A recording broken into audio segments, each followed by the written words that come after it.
Queridos irmãos e irmãs aqui presentes na Catedral, participando presencialmente desta celebração dominical, irmãos e irmãs que nos ouvem pela Rádio Luz e Alegria, que transmite esta Santa Missa, irmãos e irmãs que nos acompanham também através das mídias sociais, pela transmissão da FW TV. Hoje, neste domingo, Nosso Senhor nos fala muitas coisas importantes para a nossa vida cristã.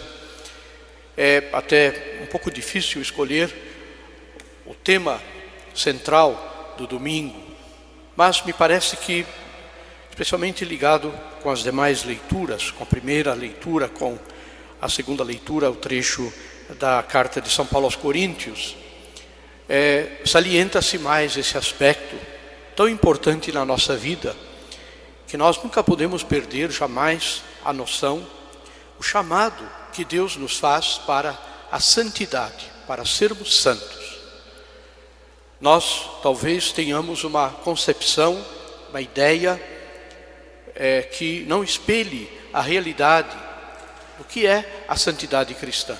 Até porque quando nós falamos dos santos, falamos destes homens, dessas mulheres que viveram em tempos passados e que chamam tanto a nossa atenção pelas suas virtudes, pela a geografia, ou seja, a vida dos santos que nos é contada com seus milagres. E nós assim nos sentimos um pouco abaixo deste nível. Entendemos que estes homens, estas mulheres, eram privilegiados por Deus de alguma maneira e por isso se fizeram santos. Esta ideia é errada, ela não condiz com a realidade da santidade cristã. A santidade cristã não é fruto do esforço humano, do trabalho humano somente. Naturalmente que é preciso a colaboração humana, é preciso a atitude de acolhida da graça que Deus nos dá, mas Deus dá a todos nós a possibilidade de sermos santos. E é isso que Ele espera da nossa vida. O que Ele quer de nós é isso, que de fato sejamos santos. Ser santos significa colocar-se neste caminho, na própria vida, nas realidades para as quais Deus nos chamou, ou seja, no cumprimento amoroso do nosso dever de cada dia, mas não o cumprimento do dever pelo dever, como imperativo, ou seja, como uma ordem categórica, como um dos filósofos antigos, o Kant, dizia, que o homem só seria feliz na medida em que cumprisse rigidamente o seu dever. Não é este o princípio da santidade cristã. O princípio da santidade cristã é nós estarmos em comunhão amorosa com Deus, na nossa realidade, procurando fazer da nossa vida uma resposta generosa àquilo que Deus nos pede. E o que é que Deus nos pede?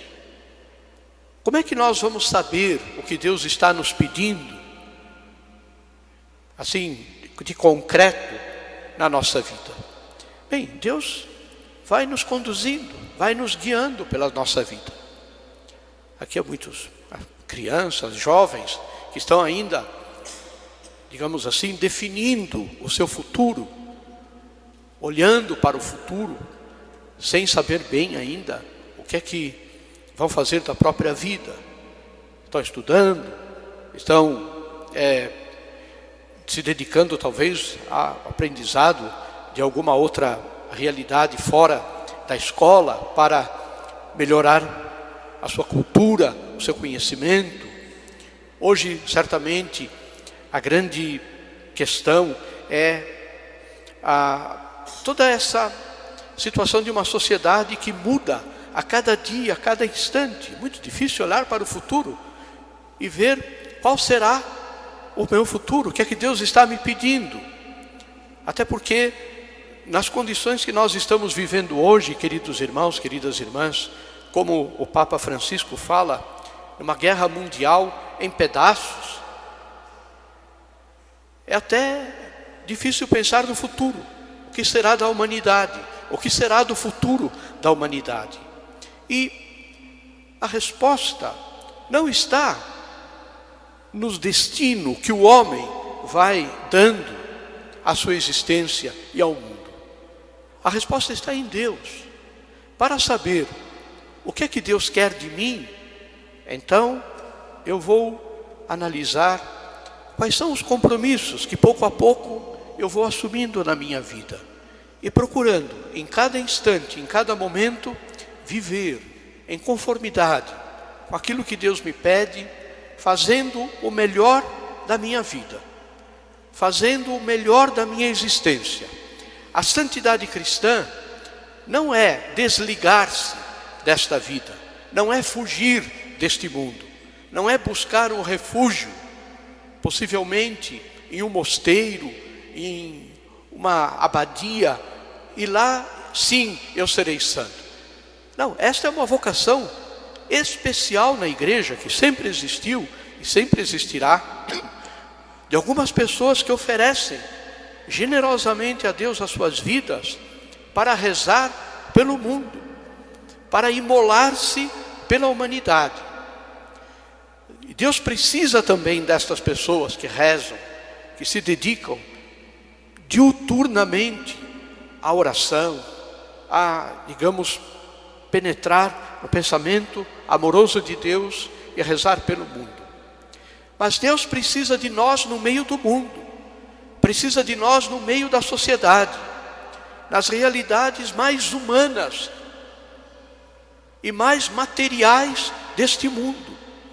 Deus precisa de nós na família, não deixando que a nossa família se degrade, apodreça no amor, como infelizmente hoje nós vemos a realidade de tantas famílias destruídas pelo egoísmo, famílias que não se mantêm porque as pessoas querem pensar só em si, somente nos seus interesses, somente nos seus gostos, somente nas suas opiniões, e não se dedicam de verdade a fazer da família aquilo que a igreja ensina, uma pequena igreja doméstica, onde cada um oferece a sua vida pelo bem do outro, onde cada um se preocupa em fazer o outro feliz. O esposo e a esposa, um com o outro, no relacionamento respeitoso, amoroso, carinhoso, sem deixar que a rotina de um amor que vai, digamos assim, perdendo o sentido, perdendo a razão de ser. Você, querido pai, querida mãe, esposo, esposa, quando vocês se conheceram, a história de cada um é a história da intervenção de Deus na vida de vocês. Certamente as razões que levaram vocês a constituírem uma família foram razões, naquela época, válidas. Hoje não são mais. Hoje os princípios que unem você, marido, você, esposa, não são mais os princípios de 10 anos atrás, 20 anos atrás, ou quantos anos foram atrás. São outros princípios. O amor amadurece, o amor se aperfeiçoa, o amor aprende a amar, não por questões simplesmente humanas, mas em descobrir no outro a presença de Deus, e se sacrificar, e se dedicar um ao outro com generosidade, renunciando muitas vezes à própria vontade, ao próprio querer, para poder fazer o outro feliz. Este é o amor cristão autêntico. Quando nós olhamos a Jesus na cruz, é isso que nós aprendemos. Jesus não está na cruz com gosto, com alegria, feliz, no sentido humano por estar na cruz. Está sofrendo, mas foi até o fim. Não deixou que o sofrimento, não deixou que as contrariedades abalassem o seu amor por nós. Ele se entregou por nós até o fim. Você, esposo, você, esposa, para ser santo, para ser santa, o caminho é a entrega generosa um ao outro, é o sacrifício um pelo outro, é o perdão constante, a compreensão que se renova a cada instante e a cada dia. E depois o amor aos filhos. Criar os seus filhos, educar os seus filhos na fé. E se educa o filho na fé, não mandando para a igreja, para a catequese. Eu penso que muitos de nós temos essa experiência. Eu lembro do meu pai nunca disse para mim, vá à igreja. Ele sempre dizia, vamos à igreja. E você sabe, pai, você sabe, mãe, que o filho, a filha, com a idade que tem, precisa de você, precisa do teu carinho, precisa do teu sacrifício. Que coisa bonita a gente ver nas famílias, os avós cuidando dos netos, para poder permitir aos seus filhos, quem sabe, uma atitude melhor, para melhorar um pouquinho a própria vida, para poder dar a oportunidade a eles, até talvez de um descanso, de uma despreocupação. Que coisa bonita ver os irmãos se ajudando, os irmãos procurando e pensando um no outro. Essa geração de gente egoísta, de gente que só pensa em si, de gente que simplesmente olha para o próprio umbigo e pensa que ele é o centro do mundo, o dono do mundo, o Senhor do mundo. O Senhor do mundo é Deus. E seja lá a idade que você tiver, se você é criança, se você é adolescente, se você é jovem, adulto, idoso, não importa. A referência da tua vida tem que ser Deus, não você mesmo. Isso significa encontrar tempo para Deus na oração, encontrar tempo para Deus para a missa dominical, para a confissão dos pecados, para comungar sempre devidamente preparados.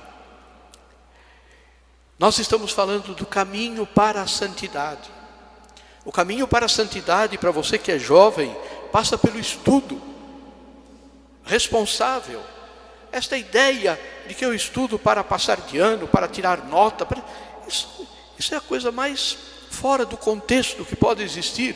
Você estuda porque Deus te deu inteligência e porque Deus espera que você, com a sua inteligência, com a sua capacidade, contribua para que este mundo seja melhor. Por que o mundo tem tanta guerra, tem tanto ódio, tem tanta violência? Veja o que Jesus diz no Evangelho. Vocês aprenderam olho por olho, dente por dente. Fizeram mal para mim, eu vou fazer o mal para quem me fez o mal. Eu vou responder na mesma medida com o que fizeram comigo. Quem faz isso não é cristão. E é o que nosso Senhor diz. O mundo nos oferece violência, nos oferece guerras, fome, miséria. E nós respondemos de que forma para o mundo? Oferecendo o nosso estudo, o nosso trabalho, procurar melhorar a nossa vida, ajudar os outros a melhorarem a própria vida, colaborar na família, colaborar na escola, colaborar no trabalho. A santidade cristã, ela não está fora do nosso dia a dia, das realidades do nosso dia a dia. Deus quer que eu seja santo, e para que eu seja santo, eu devo viver a cada dia, a cada momento, amorosamente, aquilo que Deus me pede, aquilo que eu tenho que fazer, o cumprimento do meu dever, mas de forma alegre, generosa, amorosa para com Deus. Queridos irmãos, a liturgia da palavra é para nós um convite. Sede santos, como o vosso Pai Celeste é santo. Jesus não está falando isso para os anjos. Jesus está falando isso para cada um de nós. Eu quero que você seja santo. Ou seja, eu quero que você seja feliz. Eu quero que você se realize nesse mundo. Eu quero que você me ajude a salvar esse mundo, esta terra. Eu quero que a tua casa, a tua família, o teu trabalho, a tua escola seja um lugar diferente, porque lá você vive e procura viver a minha palavra, o que eu te ensino. Ouvindo a palavra de Deus neste domingo, nos alimentando da Sagrada Eucaristia, que é o alimento da vida eterna, vamos pedir isso a Deus. Senhor, faz-me santo. É um santo do tempo atual, que é São José Maria Escrivá. Ele dizia assim: Senhor, faz-me santo, nem que seja a pauladas. Não precisa isso. Não precisa pauladas de Deus. Precisa que nós nos coloquemos sempre à disposição de Deus, com amor, com generosidade, fazendo aquilo que temos que fazer a cada dia, sempre pensando que assim estamos neste caminho que vai nos levar para o céu, para a santidade cristã.